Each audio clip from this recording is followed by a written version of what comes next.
Have you ever wondered why the strongest men of history were never enslaved by their passions, yet still chose their companions with deliberate care? The Stoics knew that a man's private life is the forge where his public life is tempered. A wife is not a decoration to the empire of his mind, but a force that can either reinforce or erode it.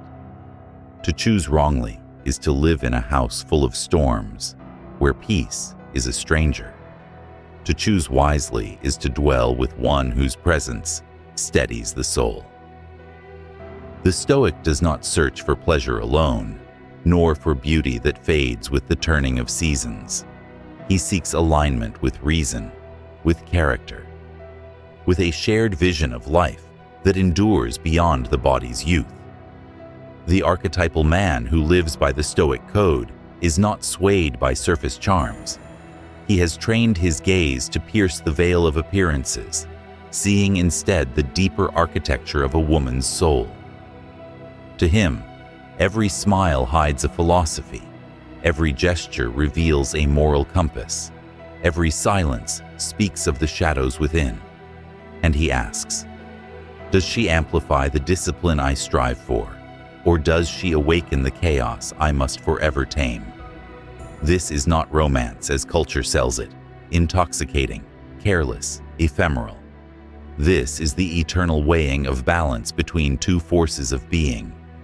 You, listening now, may feel that pull inside, the knowledge that the woman by your side will either make you sharper, clearer, stronger, or she will drag you into the abyss of your own unmastered impulses. In the Jungian mirror, the feminine is not merely a partner, but an anima figure, a reflection of the man's unconscious yearning. She is the dream that can heal his fractured psyche, or the poison that amplifies his shadow. That is why the Stoic man pauses before he binds his life to hers.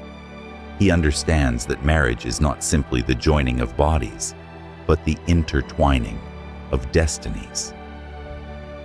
What you call criteria are not rigid rules, but inner checkpoints, markers that test whether this woman harmonizes with his disciplined path. For even Epictetus, who owned nothing and wanted for little, understood that attachments shape the soul, and none more profoundly than the one who shares your bed. Look closer. The Stoic man will ask himself, not, is she beautiful? But, is her beauty rooted in vanity or in virtue? He will wonder, not, is she pleasing now? But, will her character steady me when the storms come? For storms always come. Life guarantees the flood, the fire, the betrayal, the unforeseen collapse of fortune. And in those hours, he needs a woman whose composure does not fracture. Perhaps you have seen it. Some women collapse when the wine runs out, when the parties fade, when hardship knocks. But there are others, rarer, quieter, who hold fast like marble columns under the weight of an empire. That is the woman a Stoic man sees, not with fevered desire, but with the calm recognition of one who knows. Here is strength cloaked in gentleness, discipline wrapped in warmth. And yet, even strength is not enough. For Stoicism is not only about resilience, but about harmony.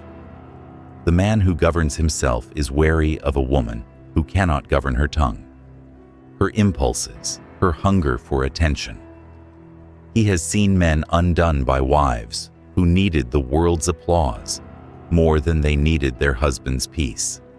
He has read of emperors ruined by their consorts' intrigues, of warriors betrayed in their own homes.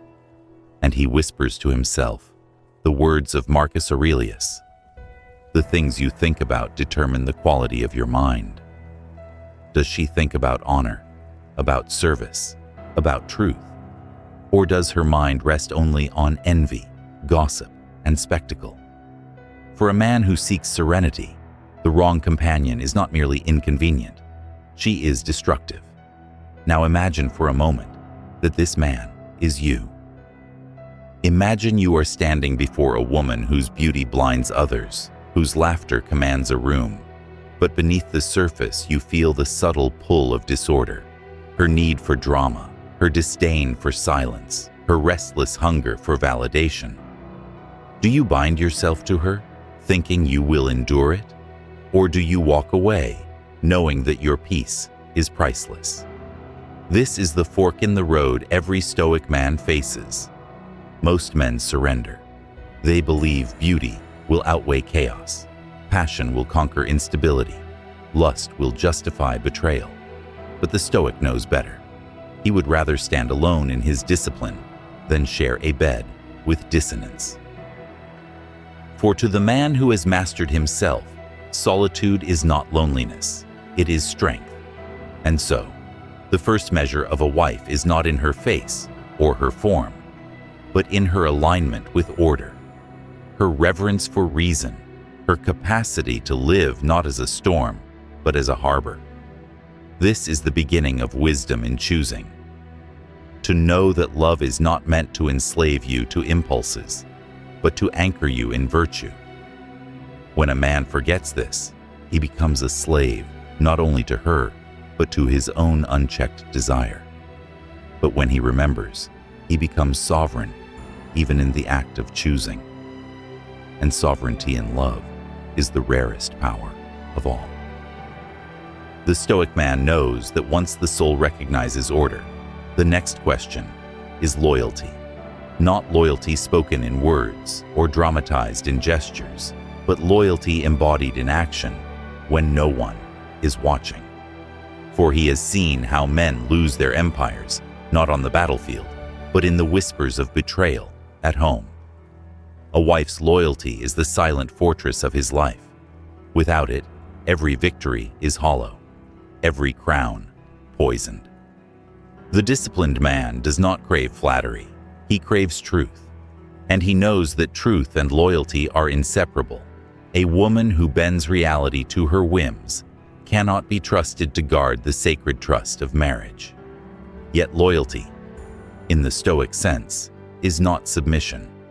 It is not the silencing of her voice or the erasure of her will. It is fidelity to the shared path, to the vision of a life built together. It is the discipline to resist the restless hunger for novelty, the courage to stay steady when passions cool, the integrity to remain aligned when temptations appear. The Jungian archetype here is the queen, not a concubine of fleeting pleasure, but the sovereign feminine who rules beside her king, bound not by chains, but by covenant. She holds his secrets not as leverage, but as sacred trust, and in doing so, she amplifies his strength. But ask yourself, how many women today understand loyalty beyond convenience? How many stand firm when wealth disappears, when status falters, when the man is tested in the crucible of life? Some will vanish at the first sign of struggle, their love exposed as dependence on circumstance rather than devotion to character. Others will dig deeper, revealing a faithfulness forged not in fantasy, but in fire. A Stoic man discerns between the two, for he knows that adversity is the true revealer of hearts. And so he watches carefully, not in suspicion, but in awareness, asking, does she walk with me only under the sun? Or will she stand with me in the storm? Discipline recognizes discipline. A woman without control over her desires cannot walk long with a man who has mastered his own. The Stoic observes her habits, how she spends her time, how she speaks when angered, how she treats those she does not need. These are the small rituals that expose the hidden architecture of her soul. Does she indulge every whim, or does she restrain herself with the quiet strength of one who knows that freedom without discipline is slavery to impulse? You, listening, must consider this. The wife you choose will either reflect your highest order or mirror your lowest chaos. If she lacks discipline, her chaos will soon invade your home. If she has mastered herself, her steadiness will elevate yours. And yet, discipline is not austerity alone. It is not a woman hardened into stone, cold and untouchable. It is balance, the capacity to embrace joy without dissolving into excess, to feel passion without collapsing into recklessness. The Stoic man values the woman who can laugh without losing herself, who can desire without being consumed by desire, who can grieve without being shattered by grief, for she mirrors his own practice of living in accord with nature, not suppressing life, but channeling it. She becomes not an anchor that drags him down, nor a tempest that tosses him aside, but a current that carries them both steadily toward meaning. Observe closely the way she treats silence, for silence is the crucible of the soul. Many fear it, filling every void with chatter, with noise, with distractions. But a woman who can sit in silence without discomfort, who can rest in stillness without needing constant affirmation, is a woman who has met herself. And a woman who has met herself can meet you fully. The Stoic man seeks this because he knows that a home filled with restless noise is a home without peace. But a home where two can sit in quiet and yet feel the richness of presence, that is a temple. The psychology of projection warns us, what we refuse to face in ourselves, we will cast upon our partners. A man without discipline will be drawn to a woman who mirrors his chaos, mistaking it for passion. But the Stoic, who has done his shadow work, sees beyond this trap. He does not choose the woman who amplifies his unhealed wounds. He chooses the one whose presence reflects his wholeness, whose loyalty and discipline strengthen the path he has already chosen. And in this, he shows the rarest kind of love, not the desperate attachment of incomplete souls, but the deliberate union of two sovereign beings. Picture this: the world tests him, fortunes rise and collapse, and beside him stands the woman who does not flinch, does not falter, does not betray. She is not perfect, nor does she need to be. She is aligned, and in her alignment, he finds not dependency, but partnership, not possession, but covenant. This is how a Stoic man chooses, with eyes unclouded by lust, with heart anchored in reason, with soul attentive to the invisible forces of loyalty and discipline. And because he chooses this way, he remains free even as he binds himself. For true choice is freedom, and freedom in love is the highest mastery. The Stoic man, having measured loyalty and discipline, turns to the question of virtue, the core of character that either elevates or corrodes a shared life. For the ancients, virtue was not optional, it was the only true good.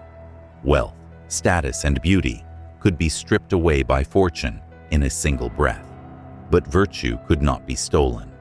And so, in choosing a wife, a Stoic seeks a woman whose moral compass is steady, who is not seduced by the false glitter of appearances.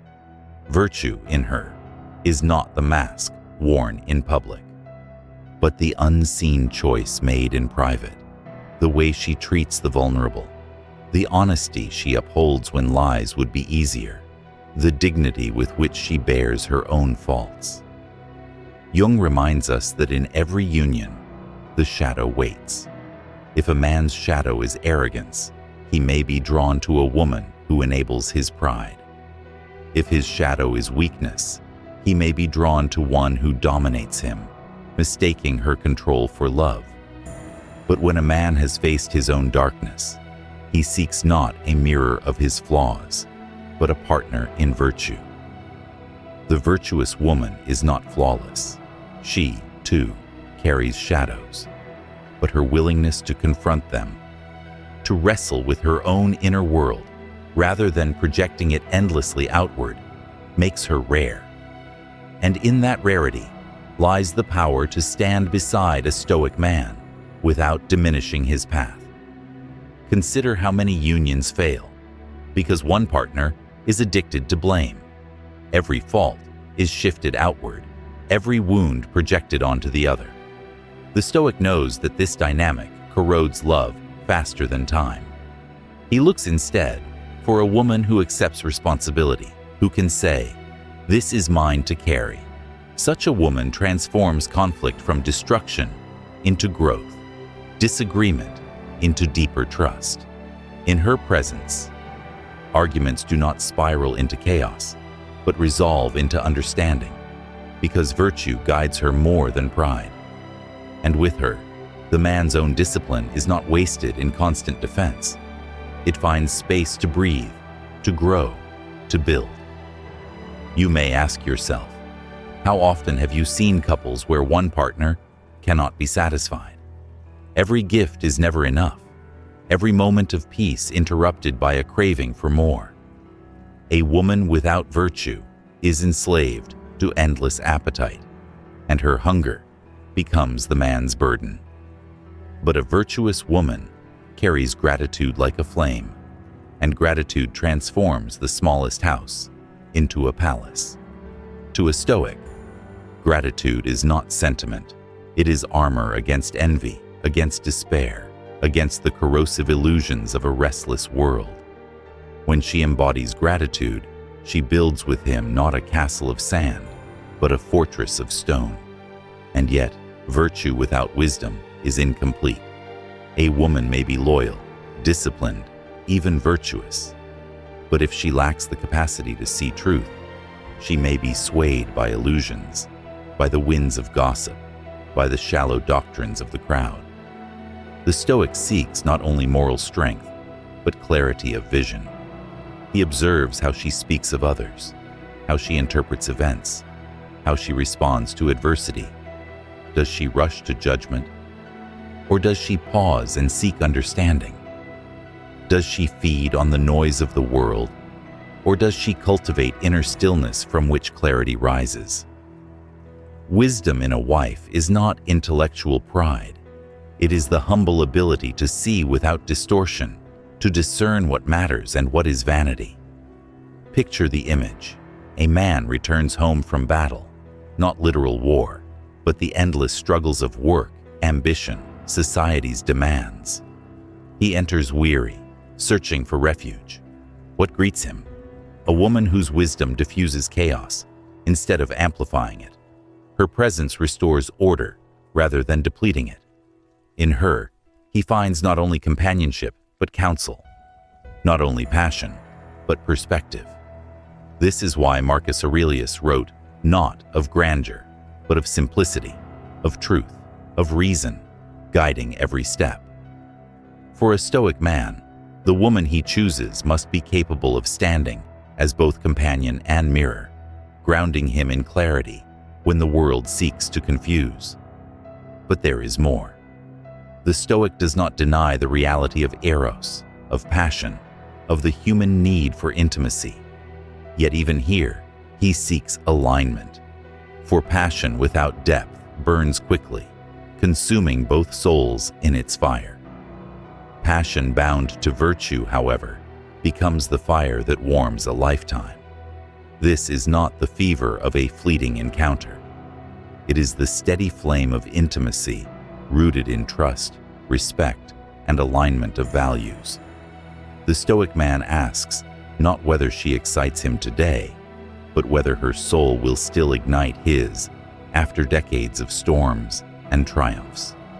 He knows that passion fades where virtue is absent, but where virtue reigns, passion matures into something indestructible. And so the Stoic continues his silent discernment, knowing that every woman reveals herself not in what she claims, but in what she embodies. For words are cheap, but actions, especially small, unnoticed ones, never lie. The man who sees through this lens is not deceived by glitter or blinded by desire. He watches, he listens, he discerns, and in doing so, he guards the sanctity of his peace. And his peace, after all, is the foundation of everything he will build. Beyond virtue and wisdom, the Stoic man must look toward the question of alignment, not only of values, but of destiny. For two lives joined without a shared direction are like two horses yoked to different carts. They may both be strong, but they will tear one another apart. The ancients spoke of living in accordance with nature, and in the union of man and woman. This means harmony of vision, purpose, and rhythm of life. He asks himself, does she move with me toward the horizon I have chosen, or does she pull me toward a different shore? In the Jungian sense, this is the test of individuation within union. Each soul must be whole in itself, yet when joined, they must create not confusion, but synergy. A woman who has no sense of her own path will cling to the man's until both suffocate. A woman with a path entirely opposed to his will scatter their efforts until both are exhausted. But a woman whose essence flows in rhythm with his, distinct yet complementary, creates a union that multiplies strength. She does not erase his mission, she sharpens it. She does not dissolve her identity into his. She brings it as a gift. Together, they create a third force, greater than the sum of two. How often, though, do men choose women without regard to alignment, driven instead by infatuation or fear of solitude? And how often do those unions wither, not from lack of feeling, but from lack of shared direction? The Stoic man resists this trap. He listens not only to her words, but to her actions over time. He watches what she invests her energy into, what she honors, what she sacrifices for. In those quiet choices lies the map of her future, and whether it can align with his. Alignment also demands emotional maturity. The Stoic man has cultivated mastery over his impulses. He cannot flourish beside one who feeds on chaos. A woman who delights in conflict, who needs the drama of constant emotional turbulence, is poison to his discipline. But a woman who feels deeply yet governs her feelings wisely creates resonance. She becomes not a storm that unsettles his waters, but a tide that moves with steadiness. In Jungian terms, she has integrated her anima, her inner masculine and feminine balance, so she does not require endless projection from her partner. She has faced her own shadows enough to hold his without drowning. This is rare, but to the Stoic man, it is essential. Picture this. A man returns weary, not from weakness but from labor, from bearing the weight of his own battles. He seeks not a rescuer, but a refuge. And there she is, not collapsing into his exhaustion, not demanding performance from a tired soul, but offering the quiet presence of one who knows when to speak and when to remain silent. She is not threatened by his discipline, nor does she seek to break it. Instead, she honors it, even as she brings warmth and tenderness to temper its edges. In her presence, he does not feel the need to defend his solitude. He feels it expanding into shared silence, a deeper form of intimacy. And yet, alignment is not sameness. The Stoic man does not seek a mirror image of himself, for that would bore and stagnate the soul. He seeks complement, difference that strengthens rather than divides. If he is the fire, she is the vessel. If he is the structure, she is the flow. If he is the stone, she is the vine. Their differences do not create war, but interdependence. He knows that to choose a woman is to choose a lifelong mirror of his own psyche, and so he seeks one who will not only reflect, but refine. Not only echo, but elevate. You must ask yourself, what happens when a man chooses without alignment? He spends years at war, not with the world, but with his own home. Every decision, every dream, every step forward becomes a battlefield. Peace, The very essence the Stoic values most evaporates. But when he chooses with alignment, the opposite occurs. His home becomes his fortress, his wife his confidant, their union, his strength. And from that strength, he builds without fear of collapse. The Stoic man does not rush this discernment. He is patient, for he knows that time reveals all things. Masks fall, appearances fade, words prove hollow. Only alignment of values, vision, and emotional maturity endures. And when he finds it, he does not hesitate.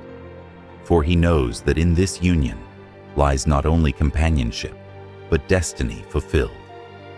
When alignment of vision has been discerned, the Stoic man turns his gaze toward the matter of legacy, not merely children, though that may come, but the legacy of character, of name, of the life they build that will echo beyond their own years.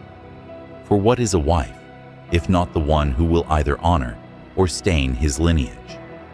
The ancients knew, reputation, once broken, cannot be easily mended, and so he asks, will she be the guardian of the flame, or will she scatter the ashes of his house into the wind? Legacy, in its deepest sense, is about continuity of values. A Stoic man does not imagine a future of luxury alone. He imagines a future of meaning. He asks himself, if I am gone, will her hands preserve what I stood for? Will her voice speak with integrity about the life we shared? Will her presence inspire others to honor or to dismiss my path? It is not romantic to consider these things. It is necessary, for every man must face the truth that he will one day be judged by the quality of his home as much as by the strength of his deeds. From the Jungian view, legacy is the bridge between archetypes, the king archetype longing to leave order and justice behind, and the queen archetype charged with sustaining that order after his strength has waned. If she is frivolous, the kingdom collapses into ruin when he is gone. If she is wise, the kingdom flourishes long after his body has returned to dust. The Stoic man understands this, and thus his choice is never made with eyes only on the present. It is always made with vision stretched across time. Do you see how many men ignore this? They marry beauty, only to discover that beauty cannot raise children, cannot guard wealth, cannot uphold honor. Or they marry charm, only to find that charm cannot endure grief, cannot preserve legacy, cannot teach the next generation virtue. A Stoic man asks instead, can she guide without me? Can she nurture without breaking? Can she endure without complaint when fate demands that she carry more than her share? Picture the silence of an empty home, years into the future. The man is gone, but the woman remains. What fills that silence? Bitterness or grace? Will she poison the memory of him, or will she guard it like a sacred text? The Stoic man imagines this scene before he chooses, for he knows that the end is always hidden in the beginning.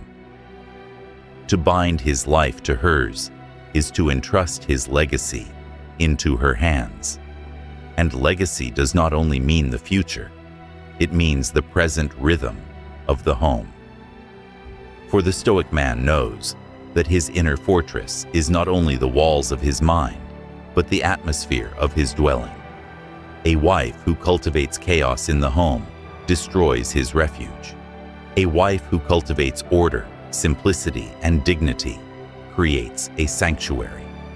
This too is legacy, the daily shaping of an environment that forms children, neighbors, even the man himself. You, listening now, must ask yourself, what atmosphere does she create around her? Does it breathe life, or does it suffocate? But even as he considers legacy, the Stoic man does not forget tenderness. Discipline, virtue, wisdom, these are necessary. But without tenderness, love becomes a contract instead of a covenant.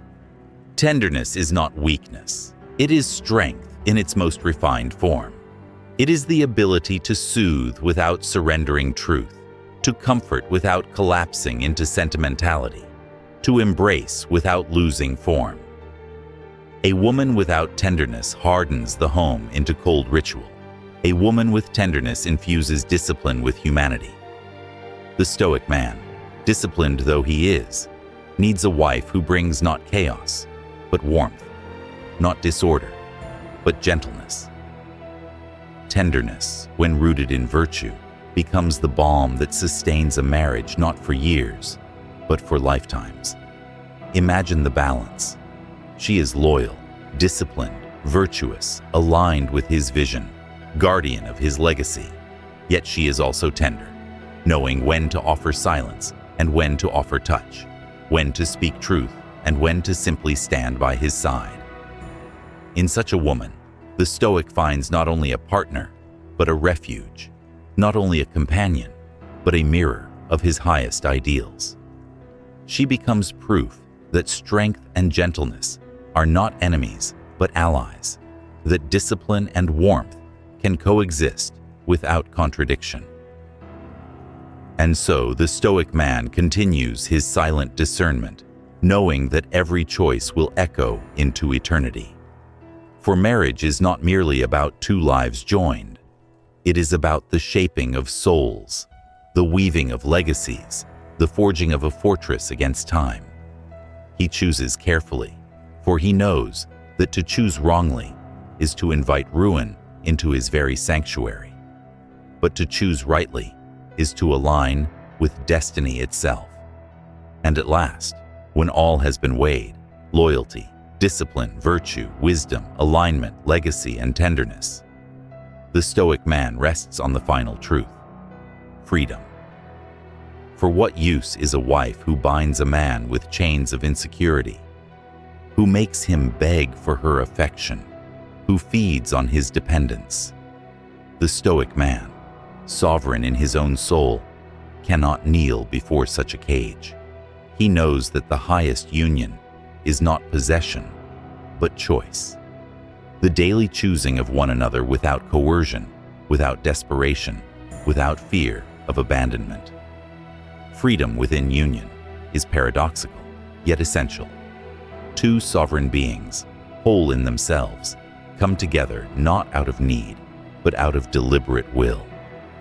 She does not seek to dissolve into him, nor he into her. Instead, they orbit one another, bound by gravity, yet free in movement. This is the alchemy of love at its highest form, not the frantic attachment of fractured souls, but the serene companionship of two who have faced their shadows and emerged whole. And so the Stoic man measures her not by how she pleases him, but by whether she allows him to remain free. Does she honor his solitude, his silence, his discipline?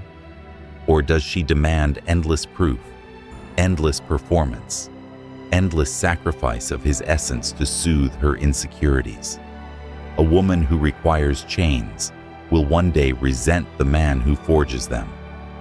But a woman who honors freedom becomes radiant in her own. Her love is not clutching, but expansive. Not consuming, but liberating. The Jungian psyche recognizes this as individuation fulfilled. Two beings no longer projecting their wounds onto one another, no longer enslaved to unconscious drives, but awake, deliberate, whole. The Stoic does not flee from intimacy. He simply refuses to be swallowed by it. He seeks the wife who can stand alone and yet chooses to stand with him. And in that choice, made freely, their union becomes unbreakable. Imagine this closing image: a man and woman walking side by side, not leaning on one another in weakness, not dragging one another in conflict, but pacing together in harmony. Their silence is rich, their laughter unforced, their presence enough. They do not need to prove themselves to the world, nor to each other. Their home is fortress and sanctuary, not because it is guarded with walls of fear, but because it is built on the foundation of freedom, respect, and deliberate choice. This is how a Stoic man chooses a wife, not with the fever of infatuation, not with the blindness of desperation, but with eyes clear, with heart steady, with soul anchored. He knows that to choose a woman is to choose his own fate, and so he chooses carefully, not to escape loneliness, but to magnify strength, not to fill a void, but to walk in shared fullness. He understands the rare truth that love, at its highest, is not about possession, but about freedom. And the woman who understands this truth does not chase, does not plead, does not diminish herself for approval. She stands sovereign, radiant in her own worth, knowing that the man who chooses her chooses not out of need, but out of reverence. She does not compete. She does not grasp. She simply embodies. And in embodying, she attracts.